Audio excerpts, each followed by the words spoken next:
There are some people in life, who become bridges for others to cross. They carry pain silently. They give up dreams quietly. They suffer behind closed doors so someone else can shine in public. And the saddest part?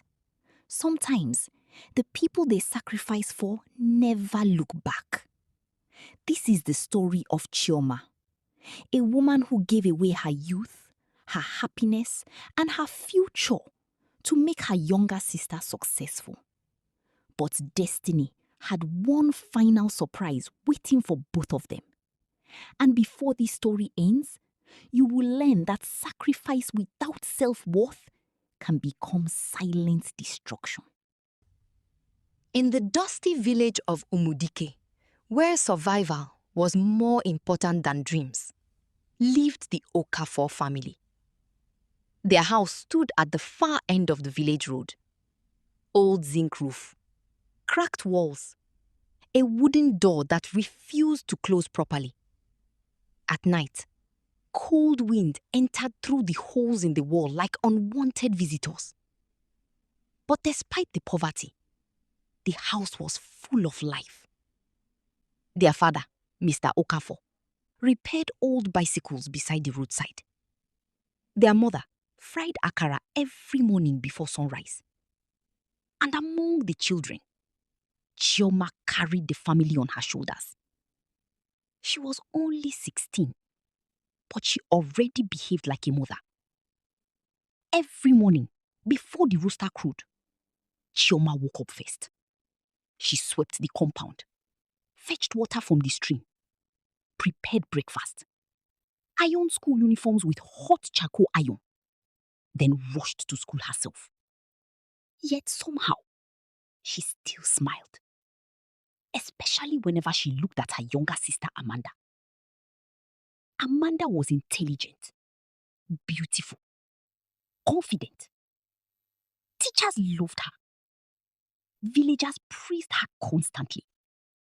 That girl will change this family someday. And Chioma believed it with all her heart. Whenever Amanda studied at night, Chioma stayed awake beside her, fanning mosquitoes away while Amanda read.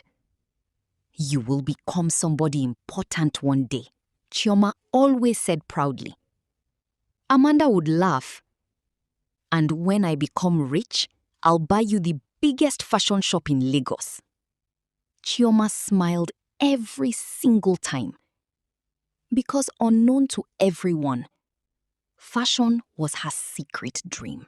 One afternoon, after carrying a heavy bicycle frame across the roadside workshop, Mr. Okafor suddenly felt sharp pain in his chest.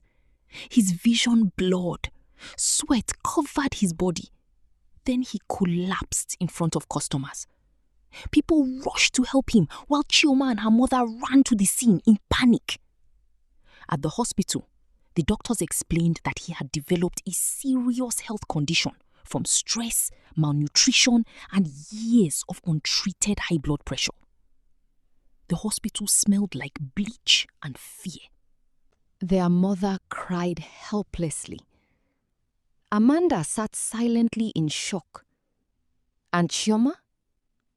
At night, Chioma stared at the scholarship letter inside her bag for a very long time.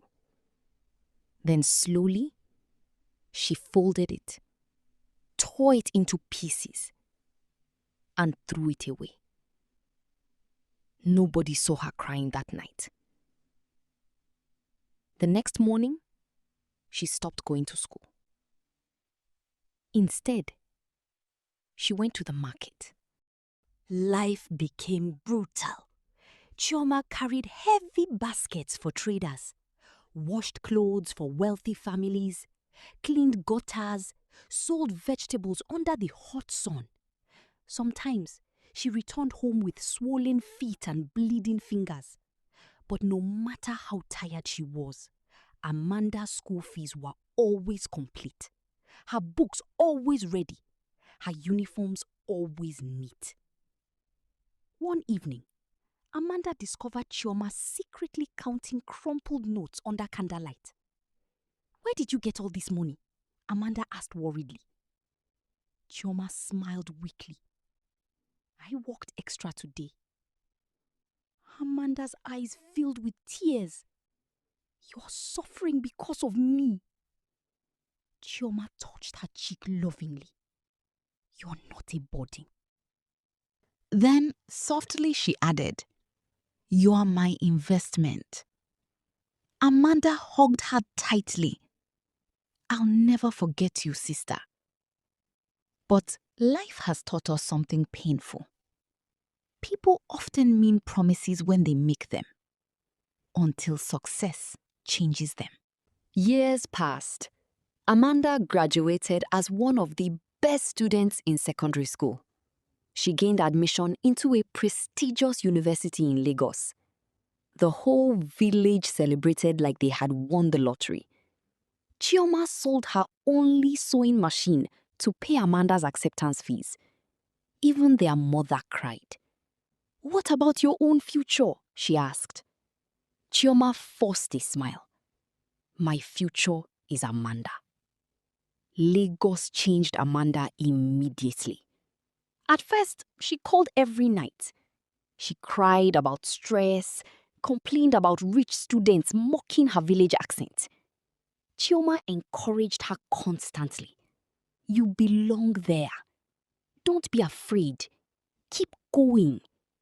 But slowly, the calls reduced, then became shorter, then colder, until one day, Amanda stopped calling completely. 3 months later, worried about her younger sister's welfare, Chioma traveled to Lagos unexpectedly. She carried homemade soup, dried fish, fresh gari, everything Amanda loved. She spent almost all her savings on transport. When she finally reached Amanda's campus, she saw her laughing with wealthy friends outside a luxury restaurant. Amanda looked completely different.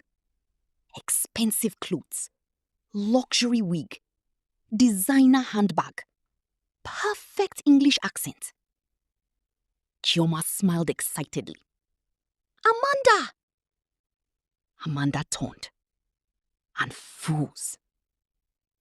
Her rich friends stared at Chioma's worn slippers and faded wrapper. Amanda quickly dragged her aside. "What are you doing here?" Chioma laughed nervously. "I came to surprise you." Amanda looked uncomfortable. "You should have called first." The joy slowly disappeared from Chioma's face. Then Amanda whispered the words that shattered her heart. "Please don't embarrass me in front of my friends." Silence. Deep, painful silence. Chioma still handed her the food quietly. "I made your favorite soup." Amanda collected it carelessly. "Thanks." No hug. No warmth. Nothing. That night, Chioma cried alone at the motor park before returning home. But even then, she still defended Amanda in her heart. "She's just under pressure. She doesn't mean it. She still loves me." Sometimes love makes people blind. Amanda graduated with honors years later. Soon, she got a high-paying job in a tech company. Then promotions came quickly. Money entered her life fast. Luxury apartment, brand deals, interviews, social media fame. Everybody admired her story. The self-made millionaire. Every time Chioma heard those words, her chest tightened painfully. Self-made? Who sacrificed for her? Who carried the family? Who starved so Amanda could eat? Yet Amanda never mentioned Chioma publicly. Never. Meanwhile, Chioma remained in the village, still struggling, still helping everyone, still invisible and forgotten by her sister. One evening, while helping a local tailor repair wedding dresses, a customer became shocked. "You made this design?" Chioma nodded shyly. "You're talented." That single compliment awakened something sleeping inside her. Slowly, she began designing again. Quietly, secretly, for herself. And for the first time in years, she felt alive. During a village wedding, an elegant woman from Abuja noticed Chioma's handmade dress immediately. Who designed this? The elder daughter of the Okafors. The woman stared in disbelief. "You designed this without training?" Chioma nodded nervously. The woman smiled. "You are wasting your gift here." Then she handed Chioma a business card. "Come to Abuja." That night, Chioma stared at the card for hours. Fear battled hope inside her. Could she still chase her dream after all these years? Could life still have something for her too? For the first time, she chose herself. When Amanda heard Chioma wanted to become a fashion designer, she laughed softly. "At your age?" The words hurt deeply. Amanda continued casually. "Fashion business is difficult. Just stay here and help mother." But Chioma looked directly into her eyes and quietly asked, "If I remain small forever, does that make you comfortable?" Amanda became silent because for the first time, she saw her elder sister differently. Not as a helper, not as a sacrifice, but as competition. Abuja transformed Chioma's life completely. She trained under professional designers, worked day and night, and poured years of pain into her creativity. Soon, people became obsessed with her designs. Celebrities wore her dresses. Fashion blogs praised her elegance. Her brand exploded online. People called her the designer who rose from poverty, the silent genius. And suddenly, the woman nobody noticed became unforgettable. A television station invited both sisters for a live interview titled Sisters of Success. Amanda agreed confidently. But during the interview, everything changed. The host smiled warmly. "Chioma, is it true you gave up your education for Amanda?" Amanda interrupted quickly. We all struggled together. But the host continued. "Did Chioma pay your school fees?" Amanda hesitated. The audience noticed. Then Chioma answered softly. "Yes, but I never regretted helping her." The audience applauded emotionally. Then came the final question.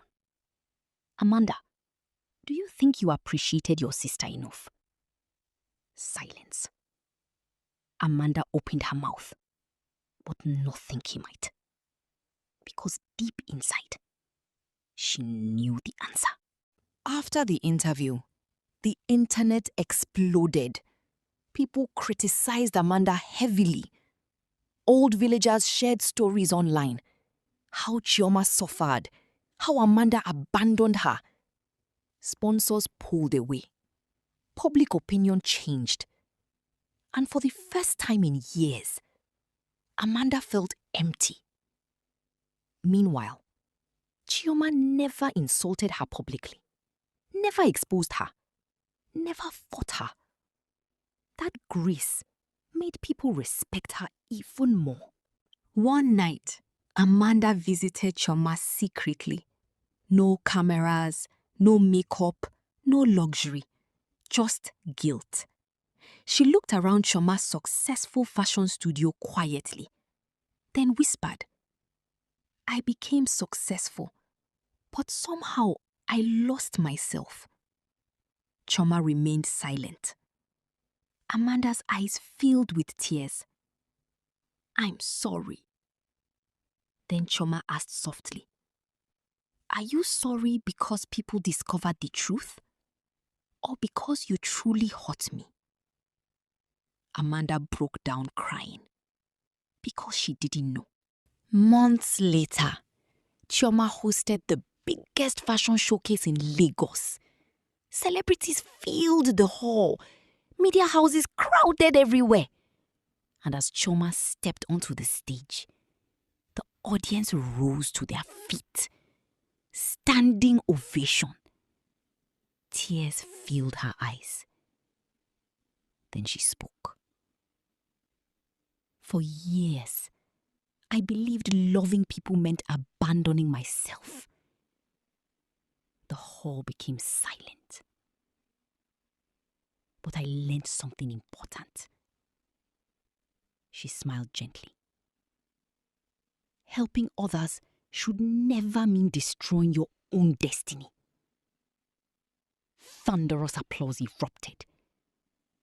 Then suddenly, Amanda stood from the audience crying and slowly walked towards the stage. Not above her sister. Not ahead of her. Beside her. Where she should have been all along. The sisters held hands, and for the first time in many years, they really, truly saw each other again. Sometimes, the people who sacrifice the most are forgotten first, but life has a mysterious way of restoring lost voices. Chioma lost years, lost dreams, lost recognition. But in the end, she found herself. And Amanda learned the painful truth. Success means nothing if you achieve it by standing on the heart of the person who carried you. Morals: never lose yourself while building someone else. If you've enjoyed this story so far, please don't forget to like, share, and subscribe. Also, let us know what you'd like to see next. See you on our next storyline. Thanks for watching.